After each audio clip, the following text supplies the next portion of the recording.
आमिना के लाल, हजरत आयशा के सरदार, सैयदा फातिमा ज़हरा के बाबा, मेरे हबीब करीम सैयद आलम सल्लल्लाहु अलैहि वसल्लम से हजरत फातिमा ने कहा, या रसूल अल्लाह, जो बीबी अल्लाह के करीब होना चाहे, जो रब का कुर्ब पाना चाहे, जो अल्लाह की वलिया बनना चाहे, मुझे कोई नुस्खा बता दे, मैं औरतों को बताऊं। तो मेरे हबीब ने फरमाया, जो बीबी जितना घर के अंदर रहेगी, जितना घर के अंदर रहेगी, जितना घर के अंदर रहेगी, उतना ही वो अपने रब के करीब होती जाएगी, उतना ही अल्लाह का कुर्ब पाती जाएगी, उतना ही रब करीम की वलिया होती जाएगी, उतना ही अल्लाह तबारक व तआला उसे अपनी कुर्ब की मनाजिल तय फरमाएंगे। जितनी वो घर के अंदर रहेगी उतनी अल्लाह के करीब रहेगी, और जितनी सज धज के बाहर निकलेगी, जितनी सवरेगी, उतनी वो अल्लाह से दूर होती जाएगी। जितने कदम उसके घर से दूर निकलेंगे, उतने ही कदम उसके अल्लाह के कुर्ब से दूर होते जाएंगे, उतने ही कदम। माएं, तुम्हारी दुआएं कबूल होंगी, मेरी माओ तब कबूल होंगी जब तुम घर में रहोगी।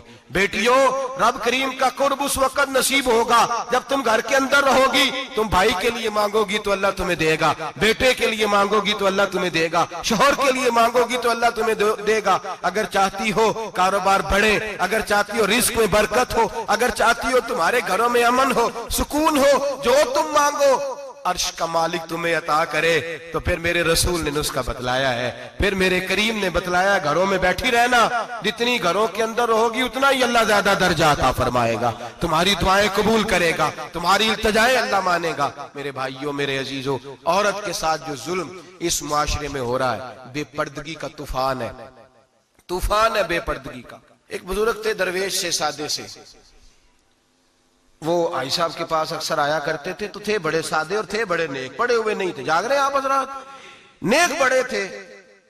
तो एक दिन ना पर्दे पे बहस हो रही थी, बैठे थे कुछ लोग, तो बात कर रहे थे, कह रहे थे कि जनाब औरत को निकाब पहनना चाहिए, बुरका ओढ़ना चाहिए, कुछ कह रहे थे टोपी वाला बुरका अच्छा है, कुछ कह रहे थे फलां ज्यादा अच्छा है। बातें हो रही थी, कोई आयत पढ़ रहा था, कोई हदीस पढ़ रहा था। उलमा बाबा जी सादे से बीच में बैठे थे। मैंने उनकी तरफ तवज्जो की, मैंने कहा बुजुर्गो आप भी तो कोई जवाब देना। कहने लगे मौलवी साहब मुझे हदीसें नहीं आती।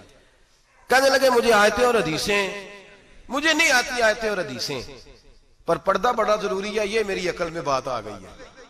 तो मैंने कहा वो किस तरह? कहने लगा ये तो छोटे से बच्चे की भी अकल में आ जाती है। मैंने कहा साहब हमें भी समझा दें, चले हमें को बात मिल जाए। आप चले, अगर आपने इल्म नहीं पढ़ा तो उम्र तो आपकी ज्यादा है ना, आपने बुजुर्गों से बातें सुनी है। तो कहने लगे बेटा मेरा छोटा सा पोता है, वो बाजार से टाफी खरीद के लाता है, अगर टाफी के ऊपर से कागज उतार देता है ना तो टाफी में मक्खियां बैठनी शुरू हो जाती है, टाफी पे मक्खियां बैठ जाती हैं। जब तक उसके ऊपर वो लिफाफा रहता है, कागज रहता है, उस पे मक्खियां, अल्लाह करे आपको समझ आए, अल्लाह करे आपको समझ आए, अल्लाह करे उस दरवेश की बोली टकरा जाए। कहने लगे जब तक तो उसके ऊपर कागज रहा तब तक उस पे मक्खियां, और जब उसके ऊपर से कागज उतर गया तो मक्खियां बैठ गई। कहने लगे 4 साल का मेरा पोता, मैंने मिन्नत कर दी कि खा लो। कहने लगा मैं नहीं खाता, इस पे मक्खियां बैठ गई हैं, मैं नहीं खाता, गंदी हो गई है, मैंने ये टाफी नहीं खानी। कहने लगे मैं बूढ़ा आदमी दोबारा दुकान पे गया, जद्दोजहद करके नई टाफी लाया, बेटे को कहा खा लो, अब उसने खाई। कहने लगे मुझे समझ में आ गई, जो बीबी पर्दा करेगी उस पे मक्खियां नहीं बैठेंगी, जो औरत पर्दा करेगी उस पे मक्खियां, और अगर उस पे मक्खियां बैठ गई तो फिर वो किसी के लिए काबिल कबूल। और अगर पर्दे में छुपी रही, अगर पर्दे में छुपी रही, और भाई कीमती चीजों को गुलाब चढ़ते हैं, किसी ने कभी केमिस्ट्री गुलाब पे नहीं छुपाई, फिजिक्स नहीं छुपाई, कभी किसी शायर अदीब ने अपना लिखा हुआ शायरी का कलाम नहीं छुपाया। गुलाब जब भी चढ़ता है कुरान पाक पे चढ़ता है। मेरे भाई करोड़ों और अरबों और खरबों का मकान बना के लोग उसको गुलाब नहीं चढ़ाते, गुलाब जब भी चढ़ता है बैतुल्लाह को ही चढ़ता है। जो चीज कीमती होती है वो गुलाब पे होती है। मेरी बहनों, मेरी बेटियों, अगर तुम अपने आप को कीमती बनाना चाहती हो तो गुलाब में छुप जाओ, तुम्हारी कीमत बढ़ जाएगी, तुम्हारा वकार बढ़ जाएगा, तुम्हारी अजमत बढ़ जाएगी। मेरे हबीब ने फरमाया जितनी घर के अंदर रहोगी, दुनिया तो दुनिया रही, अल्लाह की नजर में तुम्हारी कीमत बढ़ जाएगी, रब करीम की निगाह में तुम्हारा वकार बढ़ जाएगा, अल्लाह की नजर में तुम्हारी अजमत बढ़ जाएगी। और जब औरत निकलती है, जब वो घर से निकलती है, मेरे हबीब करीम अलैहिस्सलाम ने फरमाया औरत छुपाने की चीज है, छुपाने की चीज है, छुपाने की, ये कीमती है, ये खजाना है, इसे छुपा के रखो। फरमाया जब ये घर से निकलती है, फरमाया और कोई देखे ना देखे, शैतान उसे देखता है, शैतान वसवसा अंदोजी करता है, शैतान उसे देखता है। और हबीब करीम सैयद आलम सल्लल्लाहु ताला अलैहि वसल्लम जब बात करते थे, जब लफ्ज बयान करते थे, मोहताज जुमले बोलते थे, बड़ा कम, रहमतल लिल आलमीन नबी की जुबान से बड़ा कम सख्त जुमले निकलते थे। मेरे हबीब ने लफ्ज अदा किए, सख्त जुमले। मेरे करीम ने फरमाया जो औरत, ये जो माए बहनें सुन रही हैं, खुदारा आगे पहुंचाएं। आप भी घर में जाएं तो ये वाला वाज अपने घर में पहुंचाएं, सुनाएं, खुदारा सुनाएं, खुदारा। रोज एक कयामत टूटती है और मेरे भाई लाखों इज्जतदार लोग अपने तकिए पे मुंह रख रख के रोते हैं, इसलिए कि वो बच्ची जिसके बारे में कहते थे हमें एतबार है, एतबार, एतबार का लफ्ज बोल के बाप जो जुल्म करता है अपनी बेटी पे, भाई एतबार का लफ्ज बोल के जुल्म करता है बहन पे, एतबार का जुमला बोल के ज्यादती करते हैं हम अपनी जानों पर। हजरत जुनैद बगदादी सूफिया के सरखील सूफिया के, उनसे एक शख्स कहने लगा मुझे बेटी पे एतबार है, मैं उसको फलां जगह दाखिल ना करा दूं, पढ़ ले। आप फरमाने लगे तुझे एतबार है तो क्या अल्लाह के रसूल को एतबार नहीं था? ये तूने कैसा लफ्ज बोला, तुझे एतबार है, नबी पाक को नहीं था? मेरे महबूब के पास हजरत आयशा सिद्दीका बैठी थी, और वो बीबी जिसको कुरान कहता लस्तुन्ना कहदम मिनन निसा, तुम्हारे जैसी दूसरी कोई हो सकती नहीं। मेरे महबूब के पास हजरत अफसा बैठी थी, जनाबे सौदा बैठी थी, इससे बढ़कर भी किसी को एतबार होगा जिनको कुरान कहते हैं जैसी दूसरी हो ही नहीं सकती। हजरत अब्दुल्ला बिन मक्तूम नाबीना से अभी आए, ओ भाई नाबीना, दिल की आंखें खोल के सुनो, नाबीना से अभी, नाबीना आंखों से नजर नहीं आता, हुजूर की बारगाह में आए, मुझे एतबार है बेटी पे, मुझे एतबार है, संदल की बनी हुई बेटी है, हूर है तेरी बेटी, उसके करीब गुनाह नहीं जाता, ये तू ज्यादती कर रहा है अपनी बेटी पे, ये जुमला बोल के तू जुल्म कर रहा है, तू जालिम और फाजर हो गया जब तूने ये कहा कि मुझे एतबार है। मेरे हबीबे पाक से बढ़कर किसको एतबार होगा? मेरे करीम रसूल सैयद आलम नूर मुजस्सम सल्लल्लाहु ताला अलैहि वसल्लम ने फरमाया, हजरत आयशा थी, हजरत अफसा थी, हजरत सौदा थी, अब्दुल्ला इब्ने मक्तूम नाबीना आए तो मेरे नबी ने फरमाया बीबियों पर्दा करो, बीबियों बोल के बताइए, बीबियों, सारे बोलिए बीबियों, अल्लाह करे ये आवाज गूंज जाए पूरे मुआशरे में, बीबियों। मेरे नबी ने जुमला कहा बीबियों पर्दा कर लो, पर्दा करो, नजरें झुकाओ, नकाब ओढ़ो। एक जौजा बोली हुजूर उन्हें तो नजर नहीं आता, वो तो बेचारे नाबीने हैं। तिरमिजी में हबीब पाक के लफ्ज सुनिए, या रसूल अल्लाह उन्हें तो नजर नहीं आता। मेरे रसूल ने फरमाया तुम्हें तो नजर आता है ना, तुम तो अंधी नहीं ना, वो एक मर्द आया है, वो एक सहाबी आया है, तुम्हें तो नजर आता है, तुम्हारी आंखें तो है, उसे फितना आए ना आए तुम्हें नजर आता है, खबरदार पर्दा करो, आंखें झुकाओ, चेहरों पे नकाब डालो। हजरत जुनैद बगदादी फरमाने लगे अगर मेरे रसूल पाक अपनी अज़वाज को कहते हैं पर्दा करो और तू कहता है मुझे एतबार है, अगर नबी पाक अपनी बेटी हजरत फातिमा को कहते हैं पर्दा कर, तू कहता है मुझे एतबार है।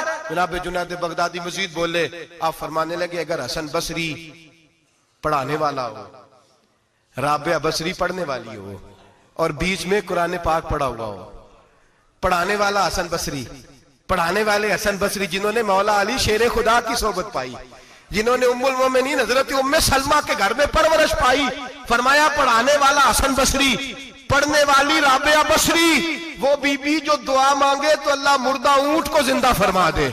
फरमाया पढ़ाने वाला हसन बसरी हो, पढ़ने वाले राबिया बसरी हो, और जो पढ़ा जाए वो कुरान हो। फरमाया कसम अल्लाह की इज्जत की, मैं फिर भी उन्हें पढ़ने पढ़ाने की इजाजत नहीं देता, मैं फिर भी उन्हें तन्हाई में बैठने की इजाजत नहीं देता, मैं फिर भी उन्हें अकेले रहने की इजाजत नहीं देता, इसलिए कि ये हसन बसरी हैं और मना करने वाले इमामुल अंबिया हैं, इसलिए कि ये राबिया बसरी हैं और मना करने वाले सैयदुर रुसल है, खबरदार फिर भी इजाजत नहीं। मेरे नबी करीम अलैहिस्सलाम बोले, हुजूर की बारगाह में सहाबा ने अर्ज किया या रसूल अल्लाह सल्लल्लाहु अलैहि वसल्लम, अगर कोई नेक आदमी किसी नेक औरत के साथ बेपर्दा हो, नेक आदमी, वो पीर गुनाहगार नहीं जिसके पास बीबियां जाती हैं, वो गुनाहगार नहीं, वो तो मुजरम है, वो खाली गुनाहगार नहीं, वो तो पापी है। वो खाली गुनाहगार नहीं, वो तो दीन का डाकू है। डाकू वो तो फासिक है, वो तो दीन की हदें तोड़ने वाला है।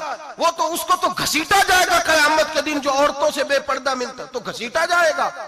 लेकिन सवाल ये है, वो खामद किधर होता है जिसकी बीवी पीर के पास अकेली जाती है? सवाल ये है, वो भाई किधर होता है जिसकी बहन पीर के पास अकेली जाती है? सवाल ये है, बेटा किधर होता है जिसकी अम्मा अकेली जाती है? मेरे नबी रहमत, नूर मुजस्सम, शफी मुअज्जम, सरवर कौन मका, सय्याह लामका सल्लल्लाहु अलैहि वसल्लम की खिदमत आली मर्तबत में सहाबी ने पूछा कि या रसूल अल्लाह, अगर नेक हो बंदा, बीबी भी नेक हो, तो एक में बैठ सकते हैं? आला हज़रत ने फरमाया, अगर औरत दीन सीखने चाहे, पीर के पास जाए तो अपने खामद के साथ जाए, अपने भाई के साथ जाए, फिर भी पर्दे में बैठे, दूर बैठे, आवाज के साथ बात को समझे, लेकिन उसको तनाई करने की इजाजत किसी को भी इजाजत है, वो चाहे जो मर्जी भी हो, कोई भी हो, कोई भी हो। बड़ी खुली बात कर रहा हूं। मेरे हबीब पाक से पूछा, हुजूर अगर मर्द औरत नेक हो फिर भी तनहा नहीं बैठ सकते? मेरे महबूब ने फरमाया, अगर जकरिया के बेटे याहया हो और ईसा की वालदा मरियम हो तो फिर भी मैं उन्हें तन्हा रहने की इजाजत नहीं देता। फिर भी उन्हें तन्हा रहने की मैं इजाजत नहीं देता, फिर भी इजाजत नहीं है। जब मेरे रसूल पाक सल्लल्लाहु अलैहि वसल्लम ने इतनी पाबंदी लगा दी, जब बात हजरत हसन बसरी और राबिया बसरी की आ गई, जब बात जनाबे मरियम सलामुल्लाह अलैहा और जनाबे सैयदना जकरिया अलैहिस्सलाम की आ गई, जब यहां तक बात पहुंच गई, तो फिर तू मॉडर्न है, फिर तू ज्यादा एतबार वाला है कि तेरी बेटी यूनिवर्सिटी ड्राइवर के साथ जाती है? फिर तूने कहां से वो उसके अंदर नूर भर दिया है कि तेरी बेटी अकेली घूमती है? फिर कहां तूने ये बात समझ लिया है कि तेरी बच्ची जहां मर्जी तन्हा रहती है? फिर तू कहां से वो कुव्वत लाया? ये तालीम है?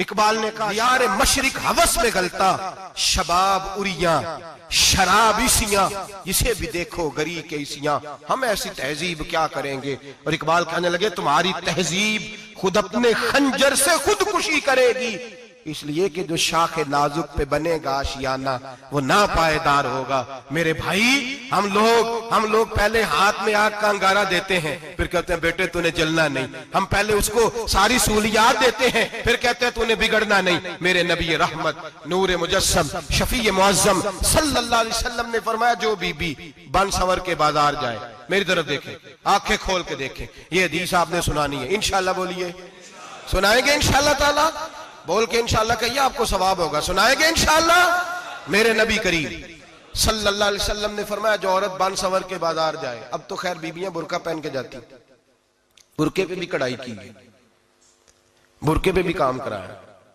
बुरके पे जो काम और नक्श निगारी हुई है वो 10,000 की है। बुरका पर्दे के लिए पहना था, दिखाने के लिए। ये कैसा बुरका है कि उसने बुरका भी पहना हुआ है और बुरका भी उसने फैशन वाला पहन लिया है? ये किस तरह का? इस तो पर्दे को पर्दे की जरूरत पड़ गई। ये कैसा पर्दा है कि जो पर्दे को पर्दे की जरूरत है?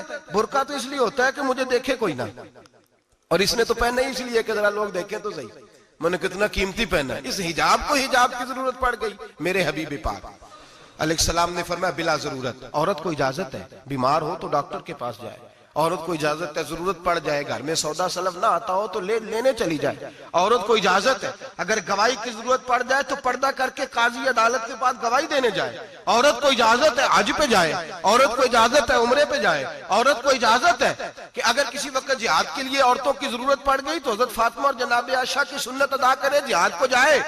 लेकिन अगर औरत मौज करने जाए और रोज कहे वो देखे ना फलां पार्क में थे, आप तो कभी गए ही नहीं, फलां जगह थे, आपके पास तो फुर्सत ही नहीं, फलां मेरी सरगोदे वाली बहन का खामन तो रोज लेके जाता है, आपने तो कभी तवज्जो ही नहीं फरमाई। रोज पैगाम देती रहे। मेरे हबीब करीम सैयद आलम सल्लल्लाहु अलैहि वसल्लम ने फरमाया, जो बीबी बन सवर के बिला जरूरत बाजार जाए, नबी पाक अलैहिस्सलाम ने फरमाया, एक कदम वो उठाएगी तो उस पर अल्लाह की लानत बरसेगी, फरिश्तों की लानत बरसेगी, जमीन वाले लानत बरसाएंगे, आसमान वाले लानत बरसाएंगे। और मेरे हबीब बोले तो फरमाया, जब अल्लाह की लानत बरसेगी तो मैं भी उस बीबी पे लानत ही करूंगा जो बीबी बन सवर के जाए।